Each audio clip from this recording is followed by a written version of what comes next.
नमस्कार दोस्तों, आज की कहानी का शीर्षक है सौत, जो कि मुंशी प्रेमचंद जी ने लिखी है। पंडित देवदत्त का विवाह हुए बहुत दिन हुए, पर उनके कोई संतान न हुई। जब तक उनके माँ बाप जीवित थे तब तक वे उनसे सदा दूसरा विवाह कर लेने के लिए आग्रह किया करते थे, पर पंडित जी कभी भी इस पर राजी न हुए।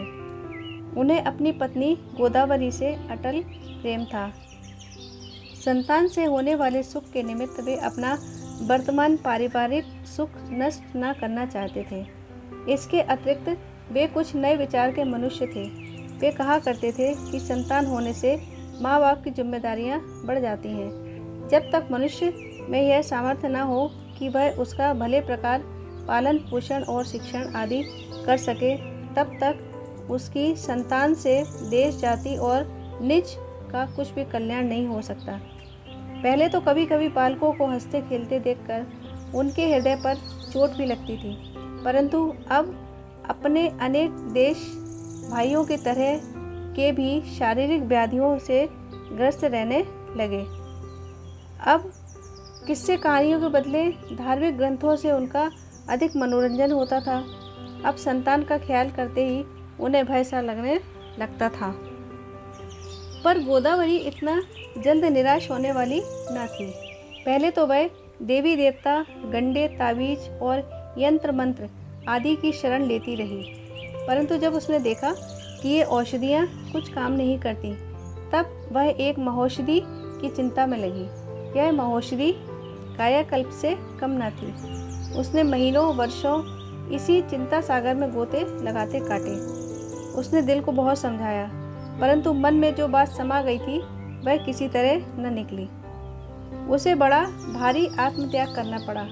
शायद पति प्रेम के सदृश अनमोल रत्न भी उसके हाथ से निकल जाए, पर क्या ऐसा हो सकता है? 15 वर्ष तक लगातार जिस प्रेम के वृक्ष की उसने सेवा की है, क्या वह हवा का एक झोंका भी न सह सकेगा? गोदावरी ने अंत में अपनी प्रबल चेष्टा के आगे सिर झुका ही दिया। अब सौत का शुभागमन करने के लिए वह तैयार हो गई। पंडित देवदत्त गोदावरी का यह प्रस्ताव सुनकर स्तंभित हो गए। उन्होंने अनुमान किया कि या तो यह मेरे प्रेम की परीक्षा कर रही है या मेरा मन लेना चाहती है।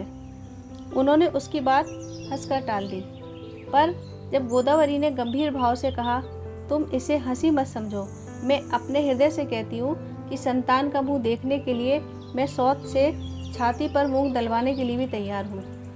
तब तो उनका संदेह जाता रहा। इतने ऊंचे और पवित्र भाव से भरी हुई गोदावरी को उन्होंने गले से लिपटा लिया। वे बोले, मुझसे यह ना होगा, मुझे संतान की अभिलाषा नहीं। गोदावरी ने जोर देकर कहा, तुमको ना हो, मुझे तो है। अगर अपनी खातिर से नहीं तो तुम्हें मेरी खातिर से यह काम करना ही पड़ेगा। पंडित जी सरल स्वभाव के मनुष्य थे। हामी तो उन्होंने न भरी, पर बार बार कहने से कुछ कुछ राजी वे अवश्य हो गए।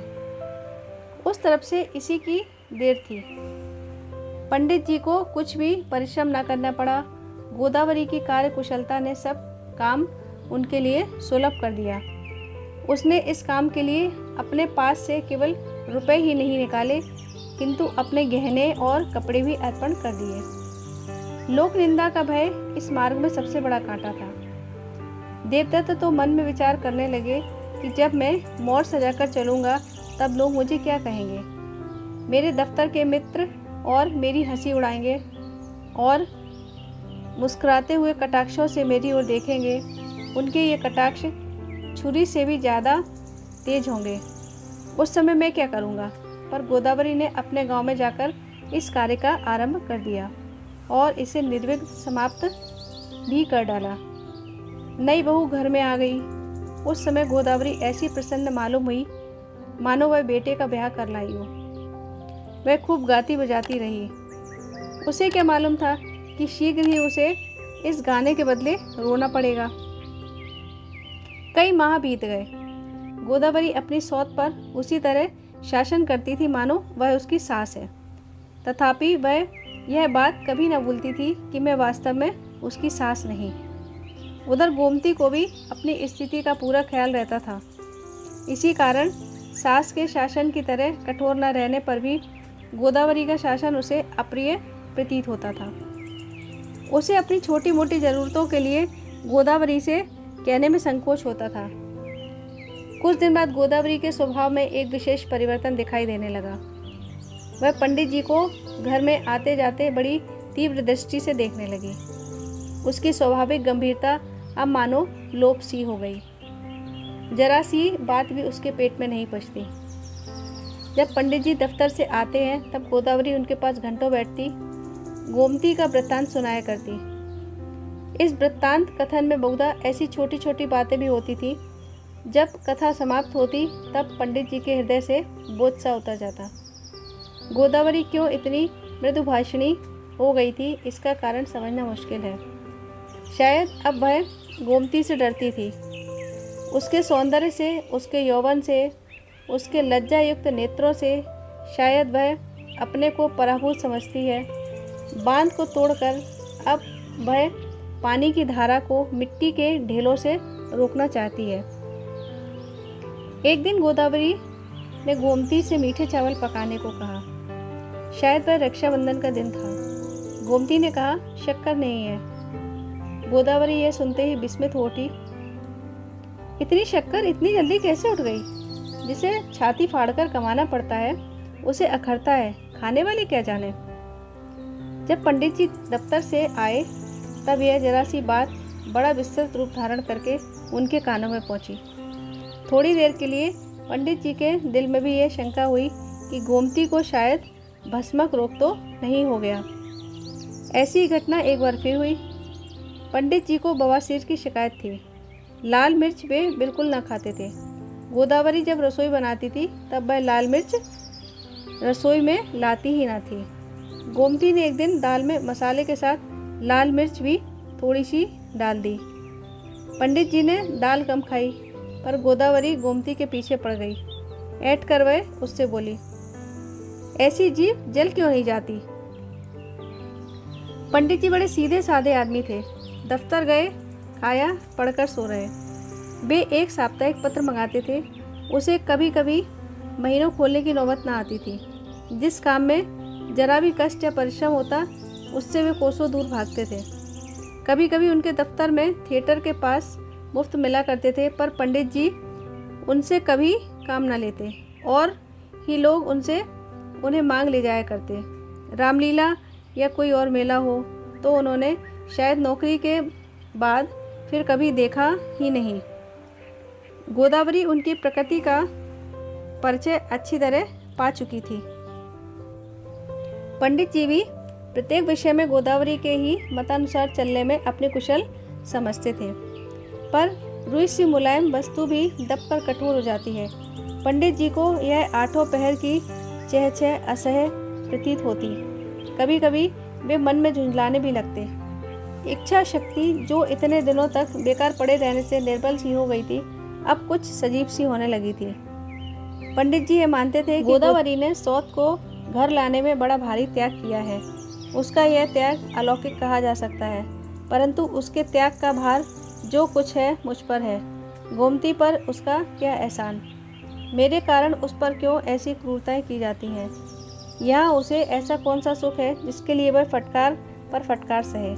पति मिला है वह बूढ़ा और सदा रोगी। घर मिला है वह ऐसा कि अगर आज नौकरी छूट जाए तो कल चूल्हा न जले। इस दशा में गोदावरी का यह स्नेह रहित बर्ताव उन्हें बहुत अनुचित मालूम होता। गोदावरी की दृष्टि इतनी स्थूल न थी कि उसे पंडित जी के मन के भाव नजर न आए। उनके मन में जो विचार पैदा होते वे सब गोदावरी को उनके मुख पर अंकित से दिखाई पड़ते। यह जानकारी उसके हृदय में एक ओर गोमती के प्रति ईर्ष्या की प्रचंड अग्नि दहका देती, दूसरी ओर पंडित देवदत्त पर निष्ठुरता और स्वार्थ प्रियता का दोषारोपण करती। फल यह हुआ कि मनोमालिन्य दिन दिन बढ़ता ही गया। गोदावरी ने धीरे धीरे पंडित जी से गोमती की बातचीत करना छोड़ दी, मानो उसके निकट गोमती घर में थी ही नहीं। न उसके खाने पीने की वह सुध लेती है, न कपड़े लत्ते की। एक बार कई दिनों तक उसे जलपान के लिए भी कुछ न मिला। पंडित जी आलसी जीव तो थे ही, वे इन सब अत्याचारों को देखा करते, पर अपने शांति सागर में घोर उपद्रव मच जाने के भय से किसी से कुछ नहीं कहते। तथापि इस पिछले अन्याय ने उनकी महती सहन शक्ति को भी मथ डाला। एक दिन उन्होंने गोदावरी से डरते डरते कहा, क्या आजकल घर में जलपान के लिए मिठाई विठाई नहीं आती? गोदावरी ने क्रुद्ध होकर जवाब दिया, तुम लाते हो नहीं तो आए कहाँ से? मेरे कोई नौकर बैठा है? देवदत्त को गोदावरी के ये कठोर वचन तीर से लगे। आज तक गोदावरी ने उनसे ऐसी रोषपूर्ण बात कभी न की थी। वे बोले, धीरे बोलो, झुंझलाने की तो मैंने कोई बात नहीं की। गोदावरी ने आंखें नीचे करके कहा, मुझे तो जैसा आता है मैं वैसे ही बोलती हूँ, दूसरों की सी मधुर बोली कहाँ से लाऊं? देवदत्त ने जरा गर्म होकर कहा, आजकल मुझे तुम्हारे मिजाज का कुछ रंग ही मालूम नहीं होता, बात बात पर तुम उलझती हो। गोदावरी का चेहरा क्रोधाग्नि से लाल हो गया। वह बैठी थी खड़ी हो गई, होठ उसके फड़कने लगे। वह बोली, मेरी कोई बात अब तुमको अच्छी क्यों नहीं लगती? अब तो मैं सिर से पैर तक दोषों से भरी हूँ। अब और लोग तुम्हारे मन का काम करेंगे, मुझसे नहीं हो सकता। यह लो संदूक की कुंजी, अपने रुपए पैसे संभाल लो। यह रोज रोज की झंझट मेरे मान की नहीं। जब तक निभा निभाया, अब नहीं निभ सकता। पंडित देवदत्त मानो मूर्छित से हो गए। जिस शांति भंग का उन्हें भय था, उसने अत्यंत भयंकर रूप धारण करके उनके घर में प्रवेश किया। वे कुछ भी न बोल सके। इस समय उनके अधिक बोलने से बात बढ़ जाने का भय था। वे बाहर चले आए और सोचने लगे कि मैंने गोदावरी के साथ कौन सा अनुचित व्यवहार किया है। उनके ध्यान में न आया कि गोदावरी के हाथ से निकलकर घर का प्रबंध कैसे हो सकेगा। इस थोड़ी सी आमदनी में वह न जाने किस प्रकार काम चलाती थी, क्या क्या उपाय वह करती थी। अब न जाने नारायण कैसे पार लगावेंगे। उसे मनाना पड़ेगा और हो ही क्या सकता है। गोमती भला क्या कर सकती है? सारा बोझ मेरे ही सिर पड़ेगा। मानेगी तो पर मुश्किल से। परंतु पंडित जी की शुभकामनाएं निष्फल हुई। संदूक की वह कुंजी विषैली नागिन की तरह वहीं आंगन में ज्यों की त्यों 3 दिन तक पड़ी रही। किसी को उसके निकट जाने का साहस न हुआ। चौथे दिन पंडित जी ने मानो जान पर खेलकर कुंजी को उठा लिया। उस समय उन्हें मालूम हुआ मानो किसी ने उनके सिर पर पहाड़ उठाकर रख दिया हो। आलसी लोगों को अपने नियमित मार्ग से तिल भर भी हटना बड़ा कठिन मालूम होता है। यद्यपि पंडित जी जानते थे कि मैं अपने दफ्तर के कारण इस कार्य को संभालने में असमर्थ हूँ, तथापि उनसे इतनी ढिठाई न हो सकेगी कि वह कुंजी वे गोमती को दे दें। पर यह केवल दिखावा ही था। कुंजी उन्हीं के पास रहती थी, काम सब गोमती को करना पड़ता था। इस प्रकार गृहस्थी के शासन का अंतिम साधन भी गोदावरी के हाथ से निकल गया। गृहिणी के नाम के साथ जो मर्यादा और जो सम्मान है, वह भी गोदावरी के पास से उसी कुंजी के साथ चला गया। देखते देखते घर की मेहरी और पड़ोस की स्त्रियों के बर्ताव में भी बहुत अंतर पड़ गया। गोदावरी अब पदच्युत रानी की तरह थी। उसका अधिकार अब केवल दूसरों की सहानुभूति पर ही रह गया था। गृहस्थी के कामकाज में परिवर्तन होते ही गोदावरी के स्वभाव में भी शोकजनक परिवर्तन हो गया। ईर्ष्या मन में रहने वाली वस्तु नहीं। आठों पहर पास पड़ोस के घरों में यही चर्चा होने लगी, देखो तो दुनिया कैसी मतलब की है। बेचारी ने लड़ झगड़ कर ब्याह कराया, जानबूझकर अपने पैरों पर कुल्हाड़ी मारी, यहाँ तक कि अपने गहने कपड़े तक उतार दिए। पर अब रोते रोते आंचल भीगता है। सौत तो सौत ही है। पति ने भी उसे आंखों से गिरा दिया। बस अब लौंडी की तरह घर में पड़ी पड़ी पेट जलाया करे। यह भी कोई जीना है? गोदावरी ने यह करुणा सूचक बातें सुनी। इससे उसकी ईर्ष्याग्नि और भी प्रबल होती जाती। उसे इतना न सूझता कि वह मौखिक संवेदनाएं अधिकांश उस मनोविकार से पैदा हुई हैं जिससे मनुष्य को दूसरों की हानि और दुख पर हंसने में विशेष आनंद आता है। गोदावरी को जिस बात का पूर्ण विश्वास और पंडित जी को जिसका बड़ा भय था, वह न हुई। घर के कामकाज में कोई विघ्न बांधा, कोई रुकावट न पड़ी। हाँ, अनुभव न होने के कारण पंडित जी का प्रबंध गोदावरी के प्रबंध जैसा अच्छा न था। कुछ खर्च ज़्यादा पड़ जाता था, पर काम भले प्रकार चला जाता था।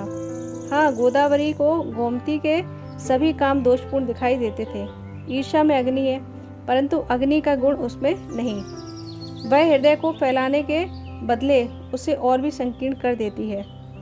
अब घर में कुछ हानि हो जाने से गोदावरी को दुख के बदले आनंद होता है। बरसात के दिन थे, कई दिन तक सूर्य नारायण के दर्शन ना हुए।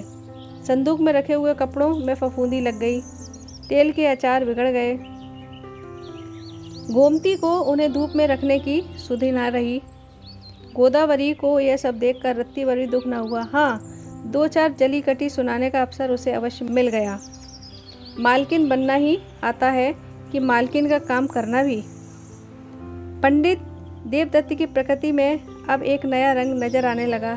जब तक गोदावरी अपनी कार्यपरायणता से घर का सारा बोझ संभाली थी, तब तक उनको कभी किसी चीज़ की कमी नहीं खली। यहाँ तक कि शाक भाजी के लिए भी उन्हें बाजार नहीं जाना पड़ा। पर अब गोदावरी उन्हें दिन में कई बार बाजार दौड़ते देखती है।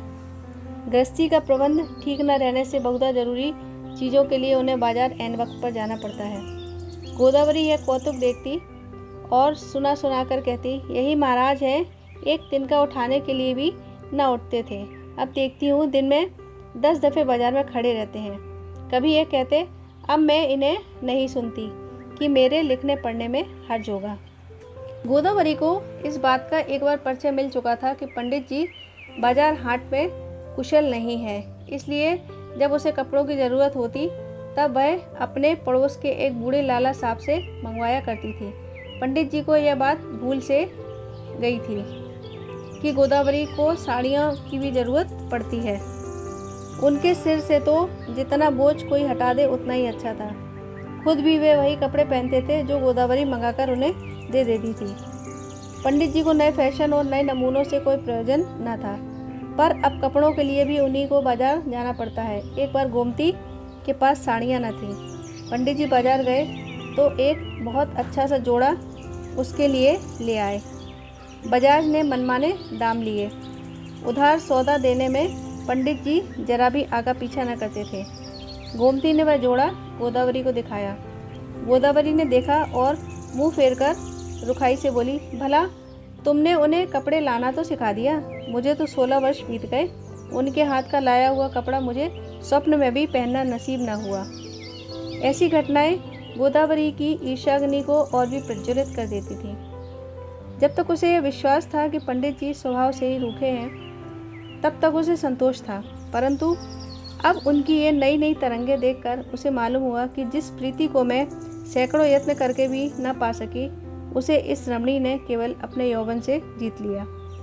उसे अब निश्चय हुआ कि मैं जिसे सच्चा प्रेम समझ रही थी वह वास्तव में कपटपूर्ण था, वह निरा स्वार्थ था। दया वियोग से इन्हीं दिनों गोमती बीमार पड़ी। उसे उठने बैठने की भी शक्ति ना रही। गोदावरी रसोई बनाने लगी, पर उसे इसका निश्चय नहीं कि गोमती वास्तव में बीमार है। उसे यही ख्याल था कि मुझसे खाना पकवाने के लिए दोनों प्राणियों ने यह सौंग रचा है। पड़ोस की स्त्रियों से वह कहती कि लौंडी बनने में इतनी ही कसर थी, वह भी अब पूरी हो गई। पंडित जी को आजकल खाना खाते वक्त भाग सी पड़ जाती है। वे ना जाने क्यों गोदावरी से एकांत में बातचीत करते डरते हैं। ना मालूम कैसी कठोर और हृदय विदारक बातें वह सुनाने लगे। इसलिए खाना खाते वक्त वे डरते रहते थे कि कहीं उस भयंकर समय का आगमन ना हो जाए। गोदावरी अपने तीव्र नेत्रों से उनके मन का यह भाव ताड़ जाती थी, पर मन ही मन ऐंठ कर रह जाती थी। एक दिन उससे न रहा गया। वह बोली, क्या मुझसे बोलने में भी मनाही कर दी गई है? देखती हूँ कहीं तो रात रात भर बातों का तार नहीं टूटता, पर मेरे सामने मुंह न खोलने की भी कसम खाई है। घर का रंग ढंग तो देखते हो ना, अब तो सब काम तुम्हारे इच्छा अनुसार चल रहा है ना? पंडित जी ने सिर नीचा किए हुए उत्तर दिया, जैसे चलता है वैसे चलता है। अब उस फिक्र में क्या अपनी जान दे दूं? जब तुम यही चाहती हो कि घर मिट्टी में मिल जाए, तब फिर मेरा क्या वश है। इस पर गोदावरी ने बड़े कठोर वचन कहे। बात पड़ गई। पंडित जी चौके पर से उठ आए। गोदावरी ने कसम दिलाकर उन्हें बिठाना चाहा, पर वे वहाँ क्षण भर भी न रुके। तब उसने भी रसोई उठा दी। सारे घर को उपवास करना पड़ा। गोमती में एक विचित्रता यह थी कि वह कड़ी से कड़ी बात सहन कर सकती थी, पर भूख सहन करना उसके लिए बड़ा कठिन था। इसलिए वह कोई व्रत भी न रखती थी। हाँ, कहने सुनने से जन्माष्टमी रख लेती थी, पर आजकल बीमारी के कारण उसे और भी भूख लगती थी। जब उसने देखा कि दोपहर होने को आई और भोजन मिलने के कोई लक्षण नहीं दिखे, तब विवश होकर बाजार से मिठाई मंगवाई। संभव है उसने गोदावरी को जलाने के लिए ही ऐसा खेल खेला हो, क्योंकि कोई भी एक वक्त खाना न खाने से मर नहीं सकता। गोदावरी के सिर से पैर तक आग लग गई। उसने तुरंत मिठाइयाँ मंगवाईं। कई वर्ष के बाद आज उसने पेट भर मिठाइयाँ खाईं। ये सब ईर्ष्या के कौतुक हैं। जो गोदावरी दोपहर के पहले मुंह में पानी न डालती थी, अब वह प्रातःकाल ही कुछ जलपान किए बिना नहीं रह सकती। सिर में वह हमेशा मीठा तेल डालती थी, पर अब मीठे तेल से उसके सिर में पीड़ा होने लगी थी। पान खाने का उसे नया व्यसन लग गया था। ईर्ष्या ने उसे नई नवेली बहू बना दिया था। जन्माष्टमी का शुभ दिन आया। पंडित जी का स्वाभाविक आलस्य इन 2-3 दिनों के लिए गायब हो जाता था। वे बड़े उत्साह से झांकी बनाने में लग जाते थे। गोदावरी यह व्रत बिना जल के रखती थी और पंडित जी तो कृष्ण के उपासक ही थे। अब उनके अनुरोध से गोमती ने निर्जल व्रत रखने का साहस किया, पर उसे बड़ा आश्चर्य आया जब मेहरी ने आकर उससे कहा, बड़ी बहू निर्जल ना रहेंगी, उनके लिए फलाहार मंगा दो। संध्या समय गोदावरी ने मान मंदिर जाने के लिए इक्के की फरमाइश की। गोमती को यह फरमाइश बुरी मालूम हुई। आज के दिन इक्कों का किराया बहुत बढ़ जाता था। मान मंदिर कुछ दूर भी नहीं था। इससे वह चिढ़कर बोली, व्यर्थ रुपया क्यों फेंका जाए, मंदिर कौन बड़ी दूर है, पाँव पाँव क्यों नहीं चली जाती। हुक्म चला देना तो सहज है, अखरता तो है उसे जो बैल की तरह कमाता है। 3 साल पहले गोमती ने इसी तरह की बातें गोदावरी के मुंह से ना सुनी थी। आज गोदावरी को गोमती के मुंह से वैसी बातें सुननी पड़ी। समय की गति। इन दिनों गोदावरी बड़े उदासीन भाव से खाना बनाती थी। पंडित जी के पथ्य के विषय में भी अब उसे पहले किसी चिंता न थी। एक दिन उसने मेहरी से कहा कि अंदाज से मसाले निकाल कर पीस ले। मसाले दाल में पड़े तो दाल जरा अधिक तेज हो गई। मारे भय के पंडित जी से वह ना खाई गई। अन्य आलसी मनुष्यों के सदृश चटपटी वस्तुएं उन्हें भी बहुत प्रिय थीं, परंतु वे रोग से हारे हुए थे। गोमती ने जब यह सुना तब भौं चढ़ाकर बोली, क्या बुढ़ापे में जवान गज भर की हो गई है। कुछ इसी तरह के कटु वाक्य एक बार गोदावरी ने भी कहे थे। आज उसकी बारी सुनने की थी। आज गोदावरी गंगा से गले मिलने आई है। 3 साल हुए वह वर और वधू को लेकर गंगा जी को पुष्प और दूध चढ़ाने गई थी। आज वह प्राण समर्पण करने आई है। आज वह गंगा जी की आनंदमय लहरों में विश्राम करना चाहती है। गोदावरी को अब उस घर में एक एक क्षण रहना दुस्सह हो गया था। जिस घर में रानी बनकर रही, उसमें चेरी बनकर रहना उस जैसी सगर्भा स्त्री के लिए असंभव था।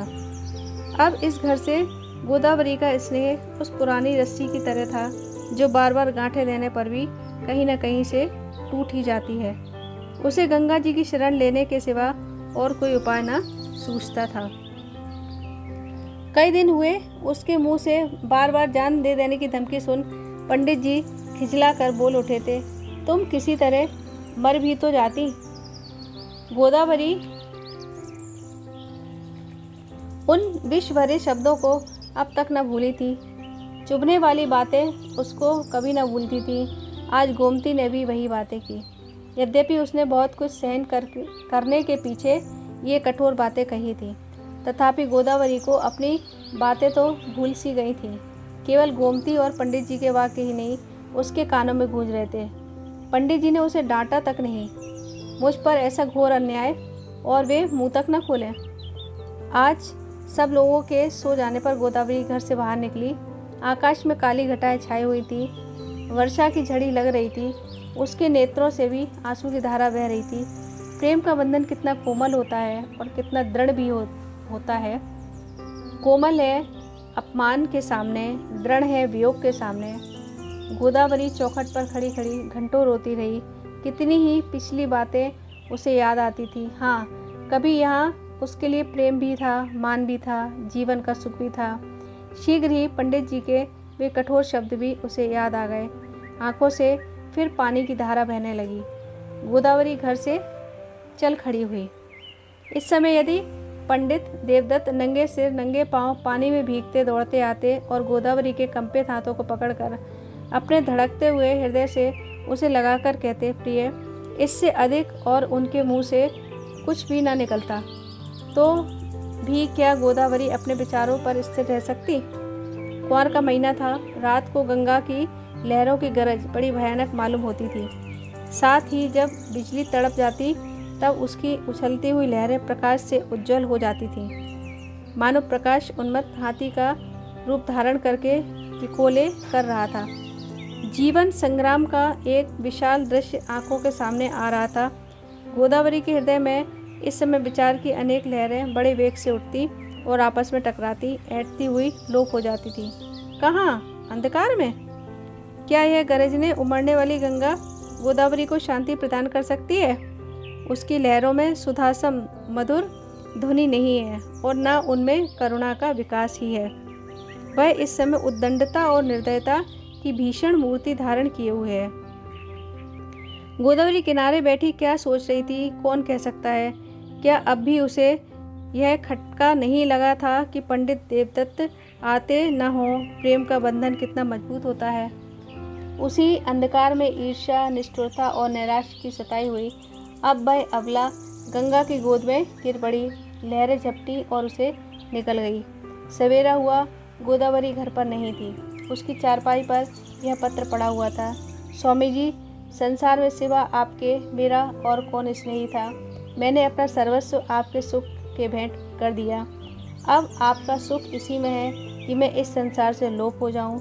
इसलिए ये प्राण भी अब आपकी भेंट है। मुझसे जो कुछ अपराध हुआ हो क्षमा कीजिएगा। ईश्वर आपको सदा सुखी रखे। पंडित जी इस पत्र को देखते ही मूर्छित होकर गिर पड़े। गोमती रोने लगी, पर क्या वे उसके विलाप के आंसू थे? दोस्तों, यदि आपको कहानी अच्छी लगी हो तो इस वीडियो को लाइक और शेयर ज़रूर कीजिएगा और मेरे इस चैनल को सब्सक्राइब ज़रूर कीजिएगा। धन्यवाद।